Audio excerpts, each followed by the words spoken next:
시간도 안녕하셨습니까? 오늘은 23년 11월 5일 일요일 주일입니다.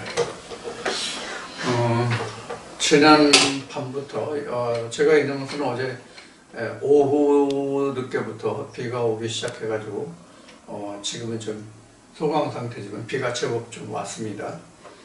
오늘 전국적으로 비가 오고 이번 비가 내일 오전까지 오고 오후부터 날씨가 개는데 대신 따뜻했던 날씨가 정상적인 아마 계절로 돌아올 것 같습니다. 그런 날씨가 따뜻했었는데 기온이 내려가니까 여러분들 건강 유념하시고 건강한 삶을 살아갈 수 있도록 건강 잘 챙기시고, 오늘도 여러분들과 함께 이사야 강의 23장 그 두 번째 시간으로 여러분들과 함께 하겠습니다. 오늘은 이사야 23장, 지난주에 13절, 14절까지 하지 않았을까 싶은데요. 오늘 13절부터 말씀을 되짚어서 여러분과 함께 나누도록 하겠습니다. 나머지 23장 나머지 부분은 지금 70년에 관해서 지난주에 말씀을 드렸듯이 70년에 관해서 말씀을 나눌 거예요. 지금 여기 이사야 23장에 나와 있는 이 70년에 관한 것은 이스라엘 즉 유다와 직접적인 관련이 있는 그런 말씀이 아니라 두로와 이쪽 지방에 대해서 두로에 대해서 지금 언급한 말씀이기 때문에 두로에 대한 그런 말씀으로 이해를 하셔야 됩니다. 유다와 직접적으로 언급한 말씀은 아니다 하는 얘기입니다. 다만 미리 말씀드리고자 하는 것은 여기에 지금 70년이 나온 것이 지금 그 유다가 멸망하는 그 당해년에 똑같은 해에 이곳도 멸망을 입어서 유다가 즉 예루살렘이 회복될 때 같이 회복되는 그러한 기간을 맞이했다는 성경적인 즉 역사적인 기록이 있습니다. 그러니까 유다의 멸망과 증권의 재건에 같이 궤를 함께했다 이렇게 볼 수 있는 내용입니다. 그래서 그 성경학자들, 신학자들은 지금 이사야 선지자가 여기서 70년을 말한 것과 에레미야가 에레미야 25장 이쪽에서 연결한 그것과 같이 연결해서 이야기하는 경우가 많습니다. 즉 여기에서 70년과 그 에레미야서의 직접 유다가 70년과 느부갓네살 바벨론의 멍에를 매겠다는 것과 같이 한 시대를 똑같이 걸어왔다 하는 겁니다. 그래서 신학자들도 이 70년이 지금 에레미야서와 같이 묶어서 똑같은 70년으로 보고 있다 하는 그런 이야기를 하는 겁니다. 자, 그러면 말씀을 이제 시작하면서 좀 내용은 좀 더 들어가 보도록 하겠습니다. 13절부터 다시 시작하겠습니다. 갈대아 사람의 땅을 보라. 갈대아는 지난주에 말씀을 드렸을 건데요. 이런 갈대아 하면 우선 생각나는 게 누가 생각난다고 지난주에 말씀을 드렸죠? 아브라함의 아브람 때, 아브라함의 아브람 때의 고향이 갈대아 우르였죠. 그래서 갈대아, 이게 이제 바벨론입니다. 갈대아 사람의 땅을 보라. 그 백성이 없어졌나니 곧 아수르 사람이 들짐승의 거하는 곳이 되게 하였으되. 그러니까 아수르가 이 갈대아 우르를 점령해서 그걸 황폐화시켰다 이런 이야기가 되죠. 그래서 지금 이 당시에 지금 이사야 23장이 기록되는 이때 당시에, 이사야가 사역하는 이때 당시에는 바벨론이 일어나지 않고 지금 아수르가 갈대아를 지배하고 있던 그 시대라고 보면 되죠. 나중에는 이제 바벨론이 아수르를 점령해서 바벨론 느부갓네살 왕이 다스리는 그런 시대가 되지만, 그러니까 바벨론이 제국이 패권국이 되는 그런 역사가 되면 지금은 아수르가 패권국으로 역사하는 그런 시대가 되겠죠. 그래서 아수르 사람이 들짐승을 구하는 곳이 되게 하였으되 그들이 망대를 세우고 궁전을 헐어 황목해 하였느니라. 그러니까 갈대아를 완전히 뭐 쑥대만 만들었다, 이렇게 말할 수 있겠죠. 그래서 이런 망대를 세우고 궁전을 헐었다는 것은, 망대를 세웠다는 것은 그쪽을 감시하는, 지배하는 뭐 그런 역할로 볼 수 있고요. 궁전을 헐었다는 것은 갈대아의 그 모든 방백들을 흩어버렸다, 그런 것이 되겠죠. 궁전을 헐었으니까 뭐 구할 곳이 없겠죠. 그러니까 이제 흩어버린 거죠. 그런 것으로 알 수가 있습니다. 그래서 14절에는 다시스의 선척들아 너희는 슬피 부르짖으라 너희 견고한 성이 파괴되었느니라, 이렇게 해서 지금 갈대아 지방이 황폐했던 그런 상황을 지금 말하고 있습니다. 이때로부터, 그러니까 15절에 이 날로부터, 그때로 그날부터 두루가 한 왕의 연한같이 70년을 잊어버림이 되었다가, 그러니까 두루가 한 왕의 연한같이, 그러니까 이때 당시에나 한 왕조의 그 지속 기간을 70년으로 보지 않았나 하는 그런 생각이 들어요. 한 왕조의 기간을, 통치 기간을 70년으로 보지 않나, 이렇게 생각이 드는 그런 대목이 지금 15절에 기록이 되죠. 그 날로부터 두루가 한 왕의 연한같이, 그러니까 한 왕조가 70년, 이렇게 보는 거죠. 70년을 잊어버림이 되었다가 70년이 필요한 후에 두루는 기생 노래의 뜻같이 될 것이라, 이렇게 되죠. 이 기생 노래의 뜻같이 될 것이라는 것이 그 어떤 의미에서 이렇게 기생 노래의 뜻같이라고 기록이 되어 있는지는 잘 모르겠는데, 우리가 이 부분을 좀 살펴보면 그 동서고금을 통해서 그 살만하고, 그 다음에 그 문화가 안정되고, 정세가 안정되고, 그러니까 이제 우리 그 흔히 하는 말로 그 한문으로 사자성어로 국태민안이라는 얘기를 하잖아요. 그러니까 나라가 태평성대가 되고 살기에 편안하면 뭐가 많이 발전을 하냐면 음주가무가 흥행을 해요. 음주가무가. 그래서 그 경기가 침체되고 사람들이 살아가는 삶이 강팍하고 그 힘들어지면 가장 먼저 줄이는 것이 우리가 밖에 나가서 먹고 또 즐기고 하는 그 외식 문화가 가장 먼저 나타난다고 하는 이야기를 하죠.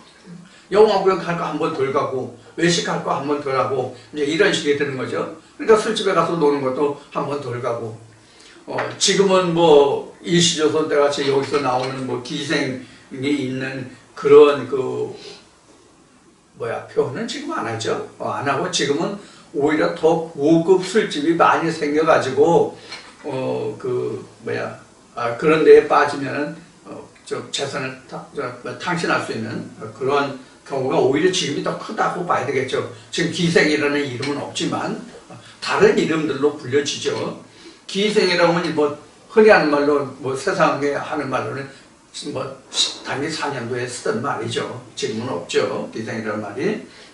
그런데 여기서 기생의 노래의 뜻같이 이렇게 돼 있는데, 이때 당시에 그만큼 그 항구 도시 이런 데, 뭐 다시스나 뭐 이런 곳에 그 무역으로 한다는 것으로 지금 23장에 시작을 했잖아요. 그러나 이런 곳에 그 기생들 술집이 많고 그렇게 흥청망청한 이런 그 시대란 말이에요. 우리나라 같은 경우에도 그 인천에 가면은 그런 이야기들을 지금 나이 든 분들이 한다고 그래요. 지금은 뭐 그런 게 지금 없지만, 즉 이제 조기 얘기를 하는 거예요. 제가 그 초등학교, 중학교 다닐 때마다 그 인천 그 무쇠 덕적도 이런 데에 조기잡이가 엄청 유명했죠. 그래서 그때 당시에 인천 그 부둣가에는 서울 못지않은 술집이 있었다고 하는 이야기를 해요. 또 지금은 저기 정선에 그 카지노가 세워져 있지만은 탄광이 아주 그 성실을 이룰 때는 거기에 술집이 엄청 많았다고 그래요. 그리고 아가씨도 많았다고 그래요. 이런 이야기들이 바로 우리가 이 그 다시스나 이러한 곳을 보면서 우리가 생각해 볼 수 있는 부분이에요. 왜 기생 얘기가 나왔는지. 그러니까 그만큼 돈이 많이 들고 사람 아내들이 많았고 이제 그 살기가 좋았다 이런 이제 이야기죠. 그러니까 여기서 기생의 노래 뜻같이 될 것이라 하는 것은 70년이 필요한 후를 얘기하잖아요. 그러니까 다시 기생들의 노래가 다시 그 살아날 거다 이제 이런 얘기죠. 그럼 그걸 뒤집어 보면 70년이 그 차기까지 70년 동안에는 기생 노래가 끊어졌다가 70년이 필요한 후에는 다시 여기 말씀해 같이 지금 두루가 다시 그 일어난다고 돼 있잖아요. 흥황할 거라고 돼 있잖아요. 그러니까 기생들의 노래가 다시 이럴 거라. 그냥 두루가 다시 흥황하게 될 거다. 이렇게 일으킴을 받을 것이다. 이제 이런 것이 바로 기생의 노래의 뜻같이 막 이렇게 해석할 수 있을 것 같아요. 그러니까 기생의 노래의 뜻이 무엇인지를 대해서 그렇게 깊이 착안하지 말라는 뜻이에요. 지금 제가 말씀드린 뜻은. 그래서 70년 동안 두루가 쇠망했다가 한 왕조의 연안같이 쇠망했다가 70년이 찬 후에는 다시 기생의 노래가 일어날 거다. 즉 두루가 다시 일어설 것이다.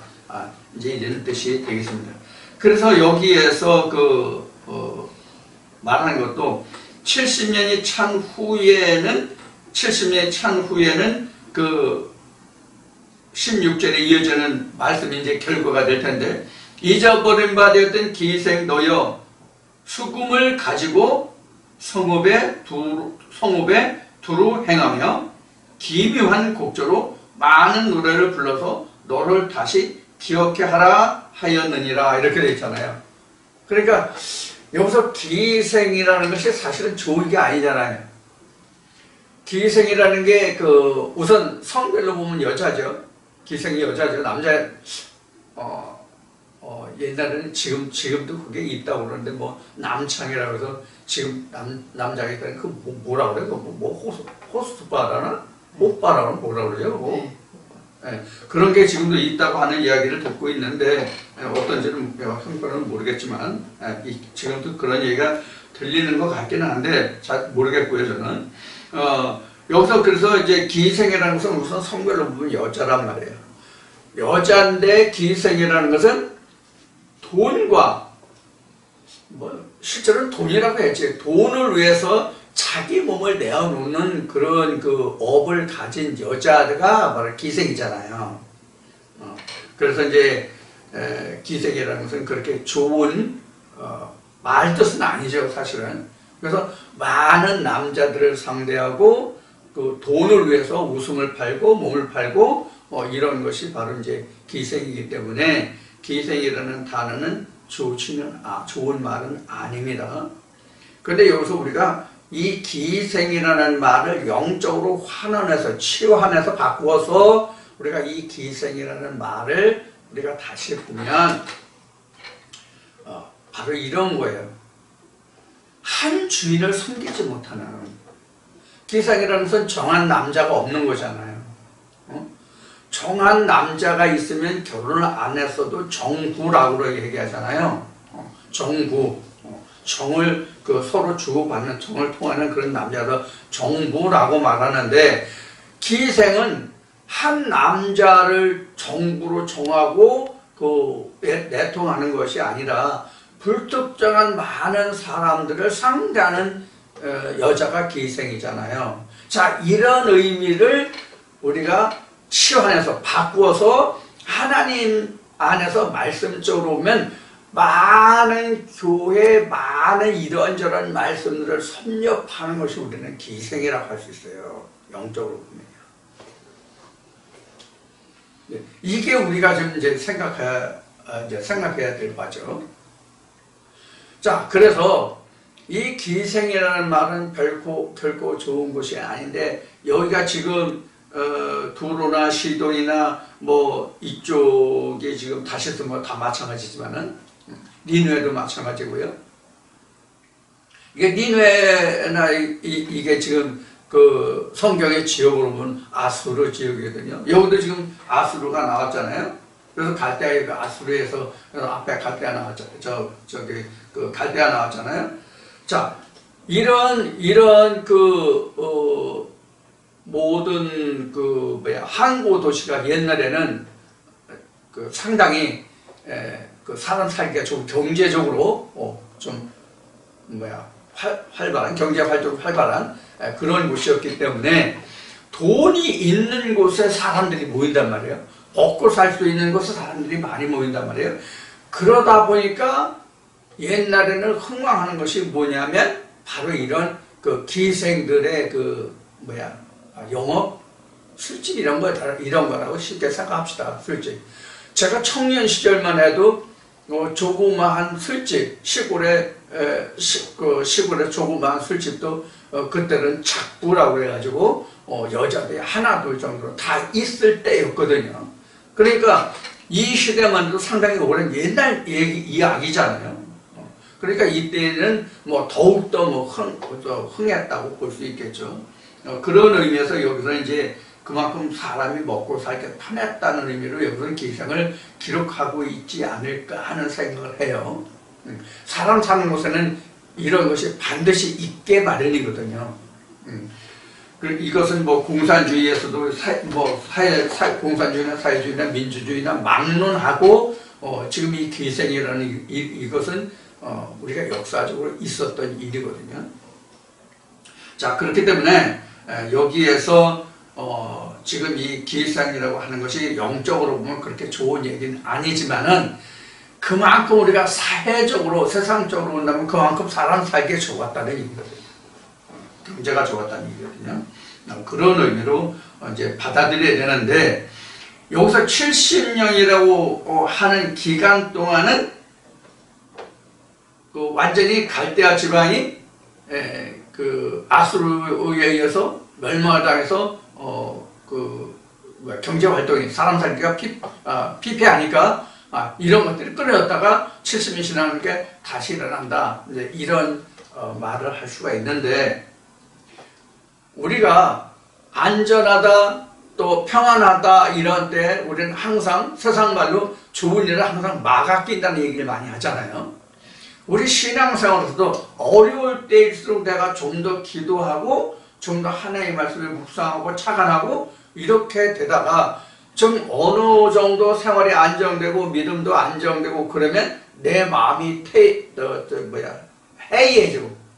태만해지고 해이해지고 게을러지고 나태해지고 그럴 수가 있거든요. 그러면 나도 모르게 어디에서 바늘구멍만한 틈새가 생겨서 물이 새기 시작하면 어느 때 확 터져버릴 수가 있는 것이거든요. 큰 그 댐 이런 것도 뭐 쥐구멍 하나에 무너진다. 논뚝은 옛날에 뱀장어와 모양 같이 생긴 웅어라는 것이 있었거든요. 그것이 이제 논두렁을 막 휘두고 다녀요. 그러면 논에 물을 가두잖아요. 그럼 그 구멍으로 해서 조금씩 헐어지고 논둑이 헝그러지고 논이 그냥 쓸려가는 그런 거가 참 많았거든요. 지금은 이제 두더지들이 이제 그런 역할을 하고 있는데, 그런 두더지가 지금 상당히 되지만 바로 이 기생이라는 것이 바로 그런 거예요. 그러면 우리가 영적으로 봤을 때 그럼 우리 안에서 기생이 뭐가 그럼 기생이 되겠냐 하면은 우리 마음이 기생이 되는 거예요. 우리 마음이 자기 마음에 합하는 걸로 자기가 좋아하는 것으로 쫓아가면 그래 되는 거예요. 그러니까 지금 하나님 말씀에 의해서 내 마음이 안정이 됐잖아요. 안정이 됐고 또 되어 가고 있는 중이고 또 안정시켜 가려고 하고 그런 거거든요. 근데 이렇게 해서 내가 하나님의 말씀으로 풍성하게 채워졌다고 했을 때에 이제 됐어. 이제 충분해. 이렇게 됐다고 합시다. 그래서 여기 있는 바와 같이 지금 두로와 시도이나 다시스나 뭐 이런 모든 것이 모든 지역들이 멸망을 입은 것이 이유가 뭐죠? 교만이죠. 교만과 오만이죠. 그동안 말씀 쭉 이어온 말씀과 같이 그 가장 큰 근본된 것은 교만과 오만이죠. 그렇죠? 이 교만과 오만이 생길 수 있단 말이에요.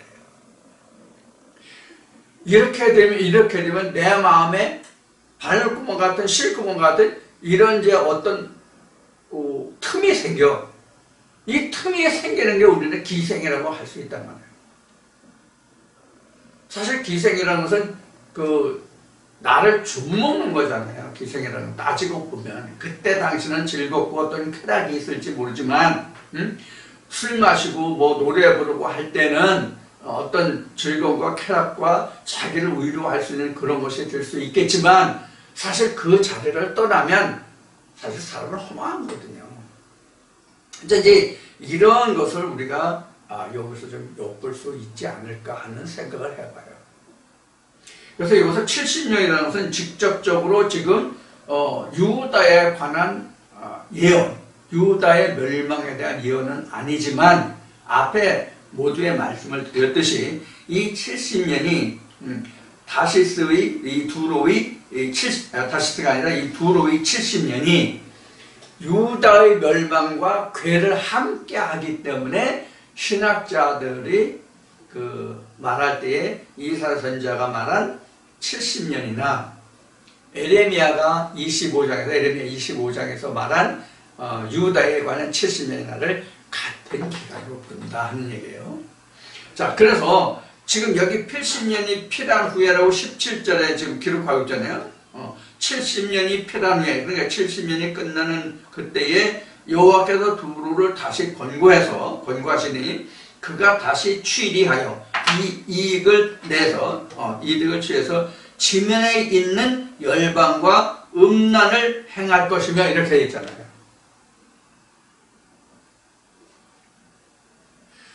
그러니까 무역이 흥황해서 다시 살만해지니까 살림살이가 피어나니까 지금 뭐를 다시 한다고 되어 있어요? 여기서요? 뭘 다시 한다고 지금 여기 되어 있어요? 취재의 지면에 있는 열방과 음란을 행할 것이다. 열방과 음란을 행할 것이다. 열방이라는 것은 주변 국가를 얘기하는 거잖아요. 그러니까 하나님이 70년 동안 한 왕 앞에 무릎 꿇리는 그때는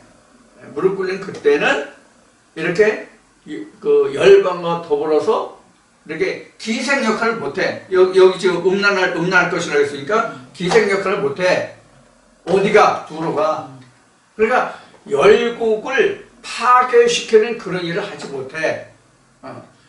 그래서 기생이라는 것은 실제 여기서 기생을 앞에 어떤 것이다라고 말씀드렸고 그랬는데 사실 여기서 기생 노래와 같이라고 한 이 말의 뜻은 지금 바로 누가 기생이냐면 두로가 기생이라는 말이 되어버리는 거예요. 이게 결국은 두로가 70년이 지난 후에는 다시 열방과 더불어 음란을 행한다고 그랬으니까 여기서 기생 역할로 지금 지적하고 있는 이사야가 말하고 있는 이 기생은 실제 어떤 여성을 놓고 하는 이야기가 아니라 두로가 기생 역할을 했다라는 이야기가 된다 그런 얘기예요. 이해가 되시죠? 그것을 어디서 볼 수 있냐면 지금 17절에 이 답을 말해줘. 70년이 필요한 17절에 70년이 끝나면 필요한 후에는 70년이 끝난 후에는 여호와께서 두로를 권고하시네. 그러니까 두로를 다시 이렇게 세운다는 얘기예요. 권고한다는 얘기는 세우시리니 그가 다시 취리하여 이득을 남기고 그 지면에 있는 열방과 그러니까 주변국과 음란을 행할 것이면 그러니까 기생이죠. 그러니까 여기서 기생이라는 것은 앞에서 제가 설명드릴 때는 그 기생은 여자고 어떤 일정한 그 남자를 상대로 해서 살아가는 그런 여자가 아니라 불특정 다수의 남자를 상대하는 그런 그 여자를 기생을 한다라고 말했잖아요. 자, 그러면 여기서 지금 많은 남자의 대상은 지금 열방이 되는 거예요. 그리고 두로는 여자가 되는 거고요. 이런 얘기예요. 그러니까 이제 그 나쁜 것을 전파하는 하나님의 권고에서 다시 두로를 이렇게 했으니까 두로가 다시 옛적으로 돌아가서 열방과 더불어 다시 기생으로서 한다. 이런 말과 같은 것이 되겠죠. 그래서 앞에 말씀드린 것이 뭐냐면 영적으로 돌아보면 내가 하나님의 말씀으로 나를 첫 복종시키고 내가 그 말씀으로 자꾸 살아가고자 할 때는 괜찮은데 이만하면 됐어 하고 나면 바늘구멍 같은 구멍이 나서 자꾸 밖에 물이 들어오기 시작하면 터진다 하는 얘기가 그런. 그럼 내 마음이 그래서 기생이 된다라고 말씀을 드린 거예요. 이것도 마찬가지란 말이에요. 그래서 이제 두루가 70년 동안을 해고했다면 이렇게 이제 그 음란한 행위를 하지 않을 텐데 그것을 잃어버렸다 이렇게 이제 봐야 되죠. 그래서 다시 음란한 행위를 한다 이렇게 이제 말할 수 있겠죠. 그래서 70년이 필요한 후에 17절에요. 70년이 필요한 후에 여호와께서 두루를 권고하시리니 그가 다시 취리하여, 다시라고 하는 것은 지금 70년 이전에 그때 있었던 일을 다시 기억해 하라 너를 다시 기억해 하라 하셨느니라. 16절에 맞췄잖아요. 그래서 기억하게 하는 것이 뭐냐면 70년 전에 기생 노래예요. 70년 전에 기생 노래란 말이에요. 자, 그래서 70년 필요한 후에 여호와께서 두루를 권고하시니 그가 다시 취리하여 지면에 있는 열방과 음란을 행할 것이며 18절에 그 무역한 것과 이익을 거룩히 여호와께 돌리고 간직하거나 쌓아두지 아니하리니 그 무역한 것이 여호와 앞에 거하는 자의 배불리 먹을 배불리 먹을 자료, 잘 입을 자료가 되리라. 맞나? 그렇게 얘기하나? 그렇게 돼 있는데, 자, 이 말씀을 좀 살펴보기로 하죠. 그 무역한 것과 이익을 거룩히 여호와께 돌리고 간직하거나 쌓아두지 아니하리니 그 무역한 것이 여호와 앞에 거하는 자의 배불리 먹을 자료, 또 그다음 뭐야? 잘 입을 자료가 되라. 그러니까 의복과 식료품이라 이렇게 기록하고 있는 말씀이잖아요. 자, 그러면 지금 여기 18절의 말씀을 좀 우리가 좀 새겨볼 게 있을 것 같아요. 무역한 것과 이익을 거룩히 여호와께 돌린다고 그랬잖아요. 그러면 이것을 우리가 거룩히 돌린다는 것에 대해서 앞의 말씀과 우리가 연관을 시켜보지 않을 수 없잖아요. 왜 그런가 하면 지금 취리하여 지면에 있는 열방과 음란을 행할 것이라고 그랬잖아요. 그렇게 나온 물건들이잖아요. 취리한 것이 여기서 그 무역한 것과 이익을 거룩히 여호와께 돌리는데 다시 그것이 열방과 더불어 취리하여 지면에 열방과 음란을 행한 그것은 부산물로 나오는 게 뭐예요? 여기에 나오는 이익이잖아요. 그 이익을 거룩히 여호와께 돌리고 간직하거나 쌓아두지 아니한다. 그러니까 불이하게 얻어진 그런 이익을 자기네들이 쌓아두지 않고 누가 어떻게 한다는 거예요? 여호와께 돌린다는 뜻이잖아요. 하더니 그 무역한 것이 여호와 앞에 거하는 자의 배불리 먹을 자료나 의복이 되리라 이런 뜻이잖아요. 자, 그러면 이제 우리가 생각해보세요. 우리 하나님께 예물을 드린다고 해서 우리가 헌금을 하잖아요. 레위기 2장이나 말라기 3장이나 마태복음 23장이나 이런 말씀에 보면은 땅에서 난 것과 하나님께서 난 것을 구분하잖아요. 하루는 예수의 제자들과 함께 성전에 들어갈 때 당시의 세리들이 너희들 성전세를 내라 왜 안 내냐 하니까 돈을 보면서 이것이 네 것이냐 하면서 가이사의 것은 가이사에게 하나님의 것은 하나님께 하면서 이런 말씀이 나오잖아요. 그러면서 하는 말이 이것은 가이사의 하나님의 집이 아니지만은 너희들이 그렇게 그냥 천만을 받지 않게 해서 가서 바다에 가서 고기를 잡아서 그 입에 돈이 물려 있을 텐데 그 입에 있는 돈을 갖다가 그 세계를 성령성대를 이런 말씀들이 이제 복음서에 보면 기록이 되잖아요. 자, 그러면 이 세상에서 얻어지는 여기 취리라는 말이 나오는데 취리라는 말이 17절에 나왔네.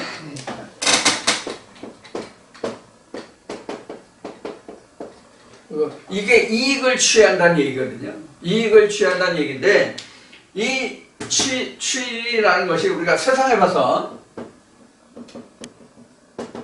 봐선 온전한 것이 있어요, 없어요? 이 세상은 온전한 것이 없어요. 이 세상은 온전한 것이 없단 말이에요, 이 세상. 그리고 순전한 것이 없어요. 그리고 깨끗한 것이 없어요. 이 세상의 모든 것은 불의한 재물이에요, 사실은. 불의한 재물 성경 어디 나올 텐데? 불의한 재물이에요. 특히 여기서 취리라는 말에서 우리는 불의한 재물이라는 것을 볼 수 있어요. 취리에서.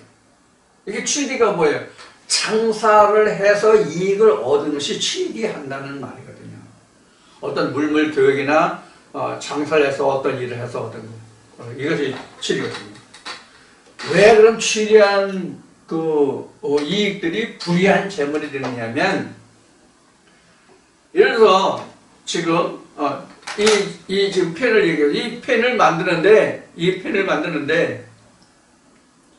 전체 원재료비, 인건비, 기계비, 관리비, 이윤, 기업, 유지비 다 포함해서 전부 들어간 게 100원이 들어갔다고 합시다. 제가 모든 인건비, 회사 운영비 그런 거 다 관리비 다 포함해서 100원이 들어갔다고 합시다.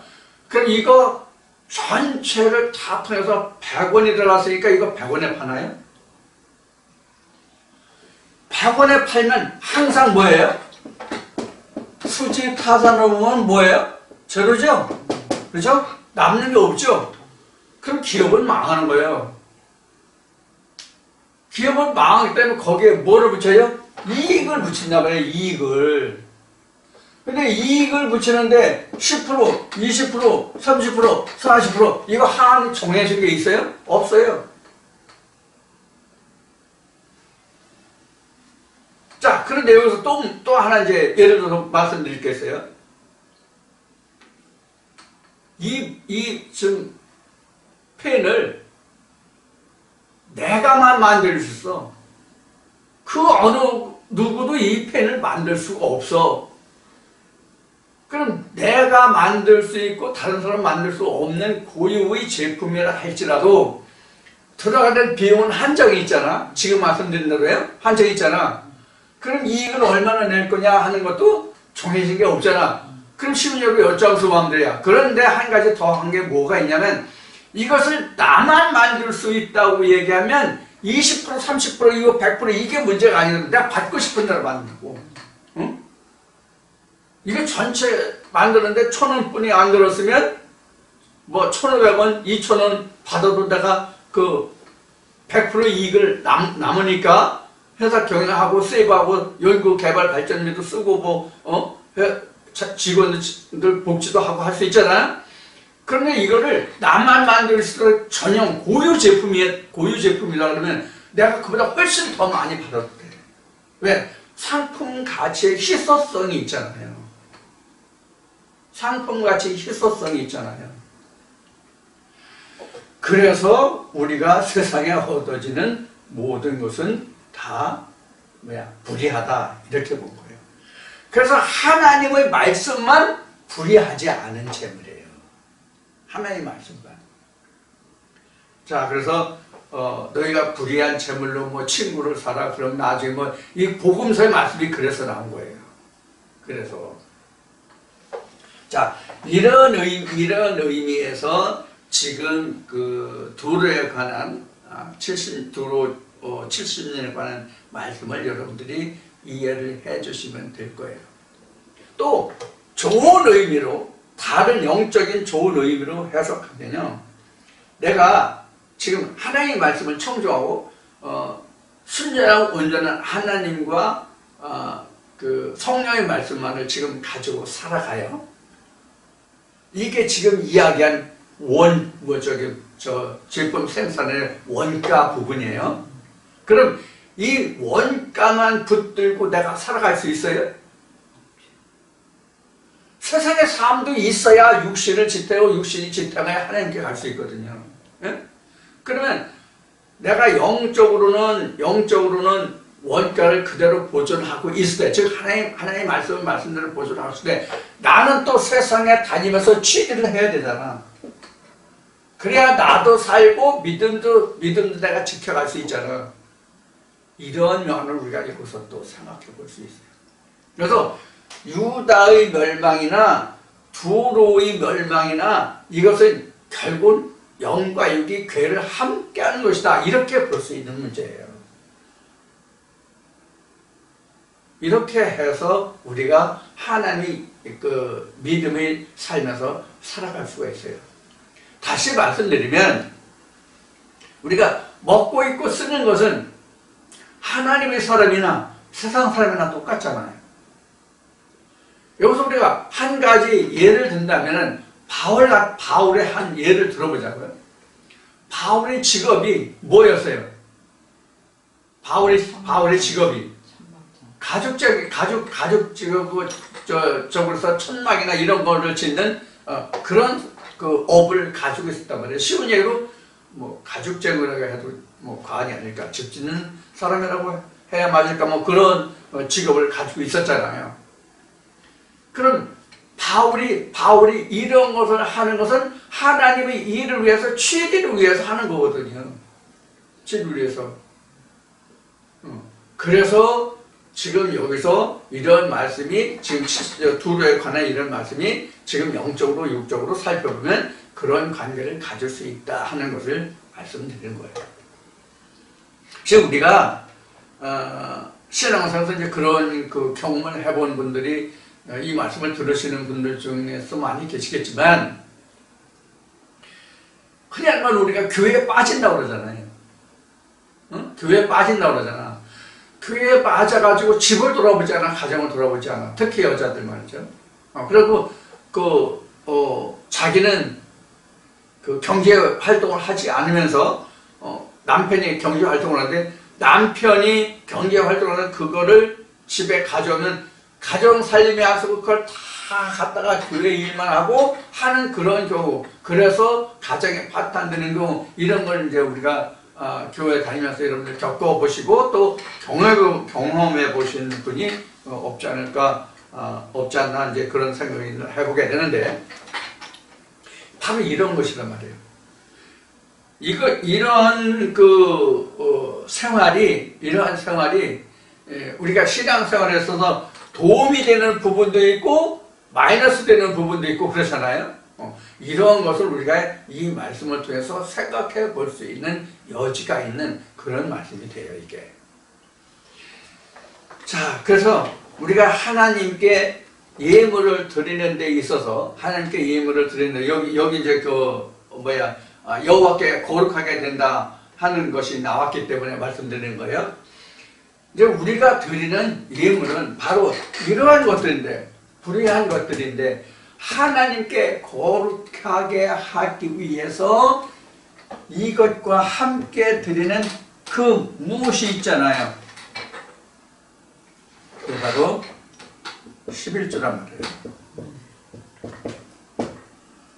불의한 이익을 온전하게 드리려면 11조가 있어야 이 불의한 이익이 온전해진단 말이에요.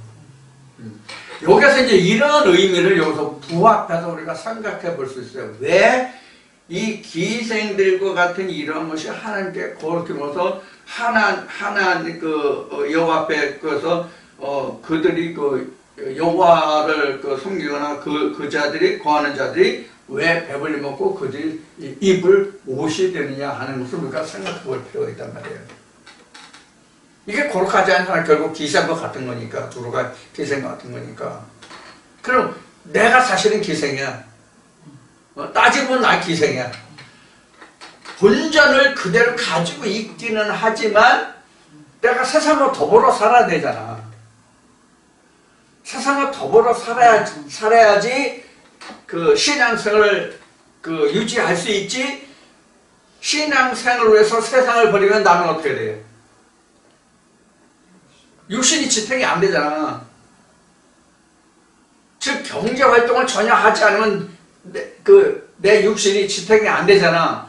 내 육신이 지탱이 안 되면 내가 살아갈 수가 있어 없어요? 없잖아요. 내가 신앙생활 할 수가 없잖아요. 그러니까 따지고 또 이런 측면에서 우리 삶을 고찰해 본다면 사실 하나님과 세상을 더불어 함께 내가 가지고 있는 기생이야. 따지고부터 이런 측면에서 보면 기생이야.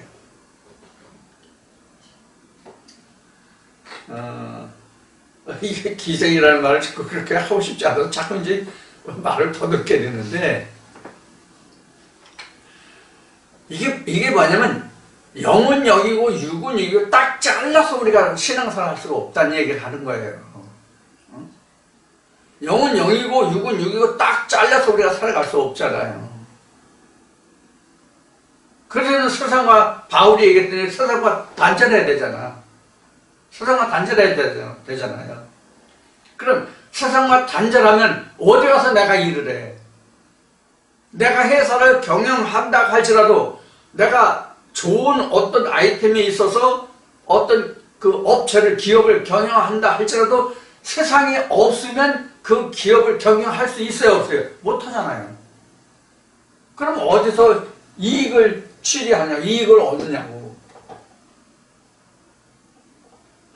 그럼 내가 살 수 없잖아요. 그래서 나는 하나님 플러스 세상이야. 따지고 보면 하나님 플러스 세상이라고. 근데 다만 우리가 이 생각해보면 어느 게 더 크냐 하는 거야. 어느 게 더 크냐, 어느 게 더 크냐. 그래서 전에 에스겔 말씀에 보면 그 조물 같은 거, 천평지골 같은 거 많이 했죠. 계량 그 도구를 이야기를 많이 했는데, 바로 그런 거예요. 우리가 살아가는 데 있어서 세상도 있고 하나님도 있고지, 하나님만 있고 세상은 없다가 아니에요.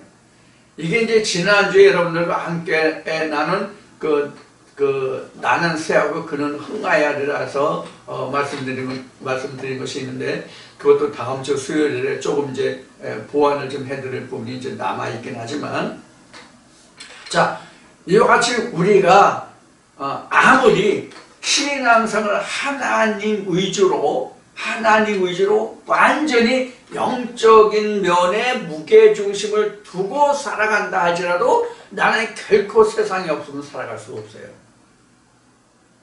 자, 여기서 굳이 예를 들어서 말한다면, 내가 100% 하나님 말씀에 의존해서 영적인 삶을 살아간다 할지라도 세상과 믿음과의 그 크기를, 상관관계의 크기를 따져본다면 세상은 9이고 믿음은 하나 정도뿐이 안 돼요. 제가 이런 생각을 많이 지금까지 해오고 있거든요. 어떤 것이냐면, 하루가 우리가 24시간이잖아요. 낮에 12시간, 밤 12시간 이제 우리가 그렇게 나누잖아요. 그래서 하루는 24시간이 만 하루잖아요. 그 24시간 중에 내가 진짜 하나님과 교제하는 시간이 얼마나 돼요?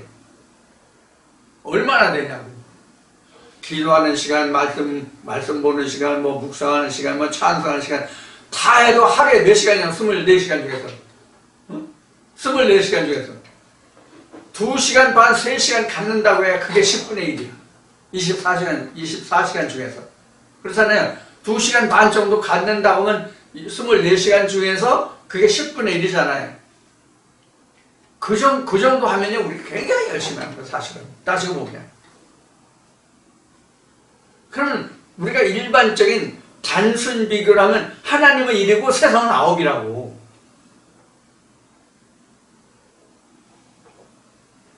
그래서 여기서 이제 앞에 말씀드린 이제 기생이라는 말을 자꾸 하고 싶지 않아서 자꾸 이제 좀 말하기가 좀 그런데, 그래서 사실은 우리가 아무리 순자라고 온자라고 하나님 영 하고 산다 할지라도 1대9야. 대차적으로 보면. 응? 자, 이제 이런 면에서 우리가 생각해 볼 수 있어요. 그래서 이제 유다가 회복되는 70년이나 내가 죽어야 한 70년은 어쩌면 같이 수반된다고 볼 수 있어요. 지금 여기 이사야 23년은 둘에 관한 것이고 뭐 세상에 관한 것이거든요. 그래서 이것을 일반적으로 온 세상에 관한 경고다 이제 이렇게 말할 수 있는 부분이긴 한데, 이사야 23장이. 그래서 세상이 심판받는 것은 내가 심판을 해요. 근데 내가 심판받아야 하나님이 살아요. 내가 심판받지 않으면 하나님은 살아나지 못해요. 이런 관계는 이제 방금 전에 말씀드린 그 지난주에 나는 내가 죽어야 한다는 거, 내가 죽는 것이 무엇인가 하는 것을 성경 기초에서 말씀드린 그 부분을 좀 보충할 부분이 남았다고 말씀을 드렸어요. 그런 면이 있긴 한데, 지금 이 말씀에서도 지금 이 말씀과 상관관계를 지금 찾아볼 수가 있어요. 그래서 제가 늘 말씀드리지만 하나님의 말씀은 어디서 어디까지 그 칼로 뭐 무를 잘다 두를 잘다 요것은 여기 요것은 여기 요것은 여기 이렇게 할 수가 없다 그런 얘기예요. 하나님의 말씀 전체가 다 연결되어 있기 때문에. 그래서 이제 예수님도 알파 오메가의 시작과 끝이고 뭐 처음과 나중에 뭐 이렇게 이제 얘기한 부분이 있긴 하지만, 그래서 지금 여기 이제 70년에 가서 이제 이렇게 이제 말씀을 드리고 두로에 관해서 이렇게 말씀을 드리는 거예요. 이렇게라는 것은 지금 두로나 유다의 멸망이나 같은 것이고, 이 두로의 흥망성쇠는 우리 우리 육체가 세상과 같으니까, 요한복음 1장에서 말하는 것 같이 세상 같으니까 세상과 하나님의 일과는 서로 상관관계를 가지고 있기 때문에 따로 떼서 생각해 볼 수가 없다. 그런 의미로 말씀을 드렸습니다. 자, 이렇게 해서 이사야 23장은 대략 마치도록 하겠습니다. 23장을 이렇게 마치고 잠시 쉬었다가 이사야 24장을 시작하겠습니다.